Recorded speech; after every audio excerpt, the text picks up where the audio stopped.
अस्सलाम वालेकुम पाकिस्तान में हूँ वसीम हाशमी। आप देख रहे हैं आज़ाद डिजिटल। 41 बरस के बाद एशिया कप में पाकिस्तान और भारत की टीमें आमने सामने और आज फाइनल मैच है। देखते हैं कौन जीतता है कौन हारता है। मेरे साथ मौजूद हैं मियाँ फ़याज़ अहमद, स्पोर्ट्स जर्नलिस्ट हैं, साबिक फर्स्ट क्लास क्रिकेटर हैं, गहरी नज़र रखते हैं क्रिकेट पे भी, बाकी खेलों पे भी। बात करेंगे आज के फाइनल मैच के लिए। अस्सलाम वालेकुम मियाँ साहब। वालेकुम सलाम हाशमी साहब। सबसे पहले तो आपने मुझे ख्यालात का रखने का लोगों के सामने मौका दिया।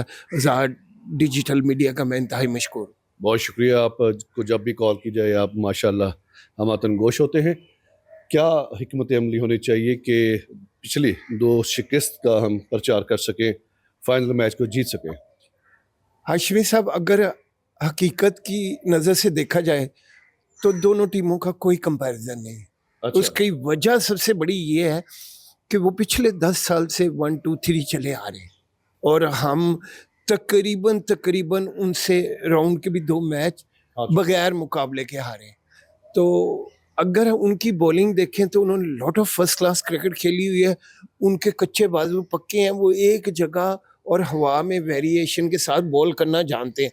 इसके बरक्स माइक हसन जो कहा करता था कि हमारा दुनिया का बेस्ट बॉलर नवाज है, वो तो गेंद ही नहीं कर रहा, कई मैचों में से बॉल ही नहीं किए। तो आपका तो कोई प्लान ही नहीं है। लेकिन जब कोई टीम नीचे से ऊपर आ रही होती है ना, और 41 साल के बाद ये मैच है, तो सारा प्रेशर इंडिया पे होएगा। तो वन फाइन डे T20 में जो कम दुरानिये की क्रिकेट है, उसमें अगर एक आउट अच्छा मिल जाता है, 2 ओवर अच्छे बॉलर कर जाते हैं, 2 आपके अच्छे टीम के प्लेयर खेल जाते हैं, तो आप बिल्कुल ही गैर मामूली नतीजा निकल आ सकता है। इसके अलावा सबसे बड़ी बात ये होती है, किसी भी आम प्लेयर को किसी मैच विनर के साथ तब्दील नहीं किया जा सकता। साइम अयूब खेलेगा आज के नहीं कि उसको आराम देना चाहिए? आराम मेरा नहीं ख्याल देना चाहिए। साइम अयूब और हसन नवाज 2 ऐसे प्लेयर हैं।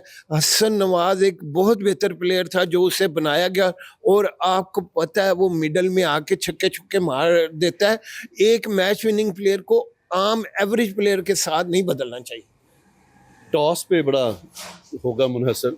पाकिस्तान के लिए टॉस बड़ी अहमियत है कि पहले टॉस जीते। मेरे नज़रिए मुताबिक उनको बॉलिंग करनी चाहिए। आप क्या कहते हैं? आप बिल्कुल ठीक कह रहे हैं, क्योंकि रात की रोशनी में वहाँ पे थोड़ी विकेट बेहतर खेलती है, थोड़ा स्किड करके बॉल आता है, और पाकिस्तान के पास ये बेहतर चांस होएगा कि वो टॉस जीत के पहले बॉलिंग करे। वो पहले बॉलिंग करे और पाकिस्तान की टीम में तब्दीलियां देख रहे हैं। मेरा ख्याल है कि एक मैच सेम टीम विनिंग के साथ प्लेयर को नहीं, एक मैच विनर को, हसन नवाज को आप बाहर नहीं निकाल सकते। जो मर्जी है, या तो आपका पहला प्लान गलत था, या आप कहते हैं कि जी हम जब सिर्फ 2 साहबजादा फरहान और वो हाई स्ट्राइक रेट से खेलते थे, तो ये 2 प्लेयर हमें ज़रूर चाहिए, जबकि उनके 6 के प्लेयर हार्दिक पांड्या समेत बहुत हाई रेट से खेलते हैं। दो प्लेयर्स के बारे में, उनके बारे में ये भी कहा जा रहा है कि उनकी फिटनेस पर मशरूत है कि वो फाइनल मैच खेलेंगे, अभिषेक शर्मा और बुमराह। आप क्या कहते हैं? देखिए, मैं ये समझता हूँ कि ये एक मैनेजमेंट के और कप्तानों के टैक्टिक्स होते हैं टीमों को गुमराह करने के लिए, कि उनको, मेरा ख्याल है वो शॉकिंग न्यूज़ देंगे दे आर प्लेइंग। इनके बड़े मैच के लिए वो आपको बस ना अभी टीटू पार्टियां कर रहे हैं कि भाई ये इनको कुछ हौसला मिल जाए, तो पाकिस्तान को हराना है।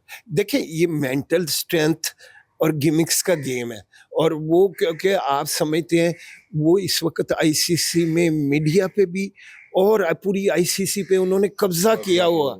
आप ये देखें ना कि साउथ अफ्रीका के खिलाफ T20 का वर्ल्ड कप, अगर वो छक्का दे देता जो छक्का था, तो इंडिया वर्ल्ड कप फाइनल हार गई थी। और अभी जो फखर जमान का जो आउट दिया, यार शर्म आती है। ये इस तरह तो नहीं होती क्रिकेट। चलिए, प्रोग्राम के आखिर में क्या सजेशन देना चाहेंगे पाकिस्तान टीम को कि वो आज का फाइनल मैच जीत कर मार्का हक के बाद हमें कोई बड़ी खुशी दे सके? देखिए, मैं एक समझता हूँ, दुनिया में 22 गज की पिच कभी तब्दील नहीं होती, और 3 विकेटों में अगर हमने बॉलिंग कर दी, और 3 विकेटों में आपको पता है वो हिट मार देते हैं, वो रुकते ही नहीं है। सिर्फ आपने उनको अच्छी लाइन और लेंथ पे हिट करना है, हिट द पिच, और उनको विकेटों के दरमियान 3 डंडों में बॉलिंग करें। मेरा ख्याल है कामयाबी आपके कदम चूमेंगी। पाकिस्तान अगर टॉस जीता है मेरे और मियाँ साहब के ख्याल के मुताबिक पहले बॉलिंग करनी चाहिए, टारगेट को अचीव करना चाहिए। साइम अयूब से बड़ी उम्मीदें वाबस्ता हैं, लेकिन हालिया एशिया कप की इनकी जो परफॉर्मेंस है आपके सामने है। क्या पाकिस्तान कोई तब्दीली करेगा या उसी 11 साइड के साथ ग्राउंड में उतरेगा? हमारी तमाम तर ख्वाहिशात पाकिस्तान क्रिकेट टीम के साथ हैं। देखते रहिए आज़ाद डिजिटल।